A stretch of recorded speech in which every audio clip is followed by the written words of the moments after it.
नमस्ते दोस्तों, आज हम कक्षा छठी पाठ संख्या 3 नादान दोस्त पाठ के अभ्यास के प्रश्न उत्तर करेंगे जो कि प्रेमचंद जी द्वारा लिखा गया है। तो आइए वीडियो को शुरू करते हैं।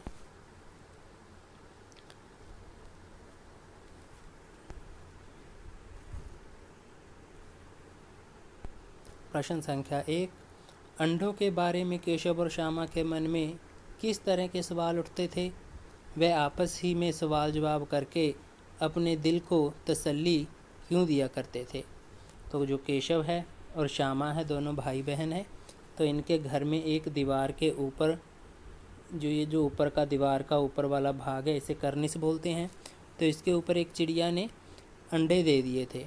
तो उसी को देखकर, उन अंडों को देखकर ही इन केशव और श्यामा के मन में अंडों के प्रति कुछ सवाल उमड़ते हैं।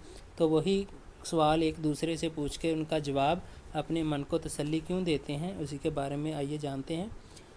तो उत्तर है, अंडों के बारे में केशव और श्यामा के दिल में तरह तरह के सवाल उठते थे कि अंडे कितने बड़े होंगे, किस रंग के होंगे, कितने होंगे, क्या खाते होंगे, उनमें से बच्चे किस तरह निकल आएंगे, बच्चों के पर कैसे निकलेंगे, घोंसला कैसा है। लेकिन उनके प्रश्नों का जवाब देने वाला कोई नहीं था।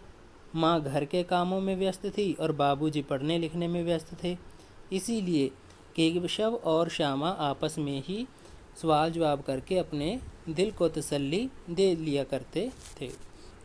तो जो केशव था वो अपनी बहन से थोड़ा सा बड़ा था, और उसकी छोटी बहन जब अंडे को देखते हैं तो उनके बारे में अनुमान लगाते हैं, कल्पना करते हैं कि कुछ प्रश्न उनके मन में आते हैं जो दूसरों से वो पूछना चाहते हैं, लेकिन उनके पास उनके प्रश्नों का उत्तर देने वाला कोई नहीं होता। जो उनकी माताजी होती है वो घर के काम काजों में बिजी होती है, व्यस्त होती है। तो जो बाबूजी हैं वो पढ़ने लिखने में व्यस्त होते हैं। तो इसीलिए केशव और श्यामा आपस में ही सवाल जवाब करते रहते हैं और अपने मन को तसल्ली देते हैं। और वो सवाल क्या थे कि अंडे कितने बड़े होंगे, किस रंग के होंगे, कितने होंगे, क्या खाते होंगे, उनमें से बच्चे किस तरह निकल आएंगे, बच्चों के पर कैसे निकलेंगे, और घोंसला कैसा है। कुछ ऐसे ही प्रश्न उनके मन में आते हैं जिनके जवाब वो एक दूसरे से ही पूछते हैं। क्यों? क्योंकि उनके पास उनके प्रश्नों का जवाब देने वाला कोई नहीं होता।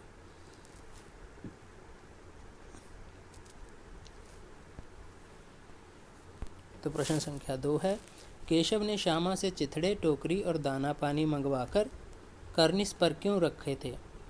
चिथड़े होते हैं कपड़े के टुकड़े, टोकरी एक टोकरी जिससे उन्होंने धूप रोकनी चाहिए, दाना और पानी। तो करनिस होता है वही दीवार का ऊपर वाला भाग जिसके ऊपर चिड़िया ने अंडे दिए थे कि ये जैसे दीवार है, इसका ये ऊपर वाला जो भाग है, इसके ऊपर चिड़िया ने अंडे दिए थे, उसको बोलते हैं करनिस। तो उत्तर है, करनिस के ऊपर चिड़िया के अंडे थे। केशव और श्यामा ने सोचा कि शायद अब अंडों से बच्चे निकल आए होंगे।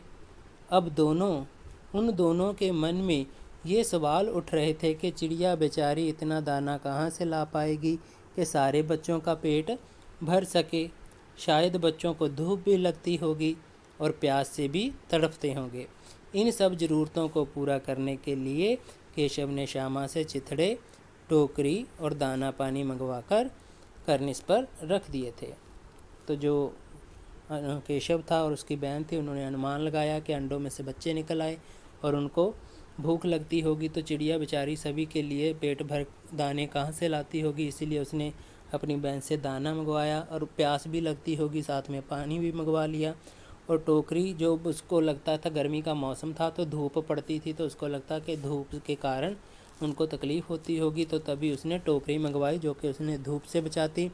और जो उनका नीड है, घोंसला है, उसके जो तीले हैं वो उन्हें चुभ ना जाए, इसी कारण उन्होंने कपड़े के कुछ टुकड़ों को एक बड़े सारे टुकड़े को लपेट कर उसके घोंसले के ऊपर रखा और उठाकर अंडे उनके ऊपर रख दिए थे। तो ये जो उनकी सब ज़रूरतें थी, उन्हीं को पूरा करने के लिए जो केशव था उसने अपनी बहन श्यामा से चिथड़े, टोकरी और दाना पानी मंगवाकर करनिस पर रख दिया था। प्रश्न संख्या 3, केशव और श्यामा ने चिड़िया के अंडों की रक्षा की या नादानी। तो उत्तर है केशव और श्यामा ने तो अंडों की रक्षा करनी चाहिए, परंतु ये उनकी नादानी निकल गई। बच्चे ने अंडे को छू दिया और उन्हें गंदा कर दिया। उन्हें ये मालूम नहीं था कि यदि वे अंडे को छू देंगे तो चिड़िया उन अंडों को गिराकर चली जाएगी। वास्तव में केशव और श्यामा उन अंडों की रक्षा करना चाहते थे, परंतु नादानी में रक्षा न होकर उन चिड़िया के बच्चों की हत्या हो गई। तो जो केशव और श्यामा थे, उन्होंने तो अपने अनजाने में ही वो तो रक्षा करना चाहते थे, अंडों को धूप से बचाना चाहते थे, और साथ में उन्होंने चिथड़े रख दिए थे कुछ अंडों के नीचे और उनके लिए दाना पानी दिया। लेकिन वो उनकी नादानी थी। क्यों? क्योंकि जो चिड़िया के अंडे होते हैं उनको किसी प्रकार की धूप नहीं लगती, कुछ खाते पीते नहीं हैं, तो उनकी रक्षा चिड़िया स्वयं ही कर लेती है। ये बच्चों की नादानी होने की वजह से उनको पर यह मालूम नहीं था, जिसकी वजह से केशव ने अंडों को छू लिया और चिड़िया के अंडे गंदे हो गए। और किसी एक बार अंडों को छुए हुए अंडों को चिड़िया दोबारा एक्सेप्ट नहीं करती, लेती नहीं है, और चिड़िया ने वो अंडे अपने घोंसले से गिरा दिए थे।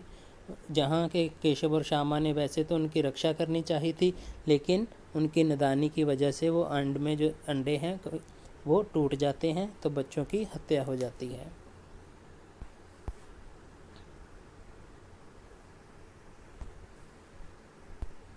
प्रश्न संख्या 4, केशव और श्यामा ने अंडों के बारे में क्या क्या अनुमान लगाए? यदि उस जगह तुम होते तो क्या अनुमान लगाते और क्या करते? अब जो अनुमान लगाना है तो वो केशव और श्यामा के मन में बहुत से ऐसे प्रश्न अंडों के बारे में आ रहे थे कि शायद अब उन अंडों से बच्चे बाहर आ गए होंगे। चिड़िया बच्चों के लिए इतना खाना कहाँ से लाएगी? बेचारे ये बच्चे इस तरह चूँ चूँ करके मर जाएंगे। उन्हें धूप से भी बहुत कष्ट होगा। यदि केशव और श्यामा की जगह हम होते तो मैं यही अनुमान लगाता कि कहीं कोई जानवर या जीव जंतु उन अंडों तक पहुंच तो नहीं जाएगा। करनिच तक कोई भी जानवर ना पहुंच सके, मैं इसका प्रयत्न करता, इसकी कोशिश करता। हम अंडों के साथ किसी भी तरह का छेड़छाड़ नहीं करते। चिड़िया को यदि दाना देना होता तो हम करनिच पर रखने की बजाय नीचे ज़मीन पर दानों को बखेर देते। तो केशव और जो श्यामा है उन्होंने काफ़ी अनुमान लगाए थे कि शायद बच्चों से अंडों से बच्चे निकल आए होंगे। तो सभी जो जितने उन्होंने अनुमान लगाए, उनकी जगह पे अगर आप होते तो आप क्या अनुमान लगाते, उसी के बारे में पूछ रहे हैं। तो जैसे कि केशव ने अंडे छुए और चिड़िया को अच्छे नहीं लगा तो और चिड़िया ने अंडे तोड़ दिए, वह इसकी जगह अगर हम होते तो हम चिड़िया के अंडों को नहीं छूते। क्यों? क्योंकि उसके बाद चिड़िया वहाँ से उड़ जाती है, अपने अंडों में से बच्चे नहीं निकालती है। तो दूसरी बात, जब केशव ने दाना पानी चिथड़े वो टोकरी द्वारा धूप से बचाना ये सब काम किए, तो ये करने की ज़रूरत नहीं होती, क्योंकि चिड़िया को ये सब करना आता है। चिड़िया स्वयं ही रक्षा कर लेती है। और जो दाना पानी है वो हम करनिच के ऊपर रखने की बजाय ज़मीन पर ही गिरा देते। अगर चिड़िया को ज़रूरत होती तो चिड़िया स्वयं आती, चुगकर अपने घोंसले तक ले जाती। तो कुछ ऐसे ही आप अपनी तरफ से भी अनुमान बता सकते हैं कि क्या क्या अनुमान हो सकते हैं।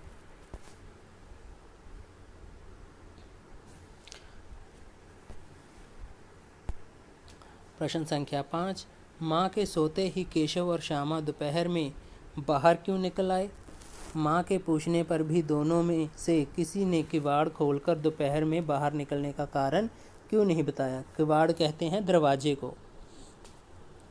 तो जब माँ सो रही थी दोपहर में, तो श्यामा और केशव दोनों को माँ ने सुला दिया था और कहा था कि यहाँ पर सो जाओ, बाहर धूप है, बाहर नहीं निकलना है।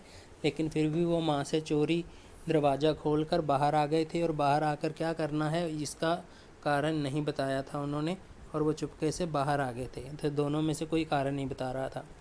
तो इसका उत्तर है, अम्मा जी के सोते ही दोनों चुपके से उठकर दरवाज़ा खोलकर बाहर आ जाते हैं, क्योंकि वही समय ऐसा था जब वे बाहर आकर अंडों की हिफाजत की तैयारियां और चिड़िया के बच्चे को देख सकते थे। यदि माँ उनको देख लेती तो अंडों को छूने भी नहीं देती। माँ के पूछने पर दोनों में से किसी ने भी पिटाई के डर से बाहर निकलने का कारण नहीं बताया। तो अब जो केशव और श्यामा हैं वो दोनों जब माँ से चोरी उठ के बाहर आ जाते हैं, तो माँ पूछती है कि बाहर क्यों आए, उसका कारण क्या था। तो दोनों डर गए थे कि माँ से मार पड़ेगी, पिटाई होगी, इसीलिए उन्होंने दोनों ने कारण नहीं बताया। लेकिन उनके बाहर आने का कारण था कि वो चिड़िया के जो बच्चे अंडे थे और या उनके बच्चे, तो चिड़िया के अंडों की रक्षा करने के लिए, हिफाजत करने के लिए बाहर आए थे। तो उसकी तैयारियां करनी थी कि जैसे चिथड़े, टोकरी और दाना पानी वहाँ पे रखना था। तो यही समय था। क्यों? क्योंकि माँ सो गई थी। अगर माँ जागती रहती तो माँ उन्हें अंडों को छूने भी नहीं देती और कुछ भी करने नहीं देती। तो इसी कारण उन दोनों ने चुपके से दरवाज़ा खोला और माँ के सोते ही बाहर निकल आए। और दोनों पिटाई के डर के कारण कुछ भी नहीं माँ को बता रहे थे, कोई कारण नहीं बता रहे थे।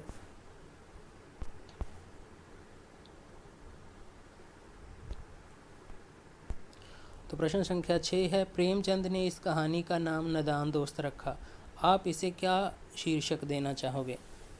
तो पाठ का नाम है नादान दोस्त।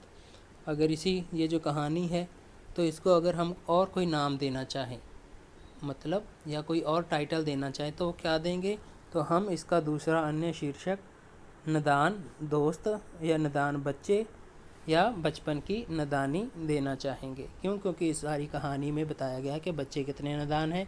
उन्होंने अंडों की रक्षा करते करते नादानी कर दी, तो जिससे नादान दोस्त या इसका रखा गया था। लेकिन नादान बच्चे या नादान दोस्त की जगह बचपन की नादानी भी दे सकते हैं इसका शीर्षक।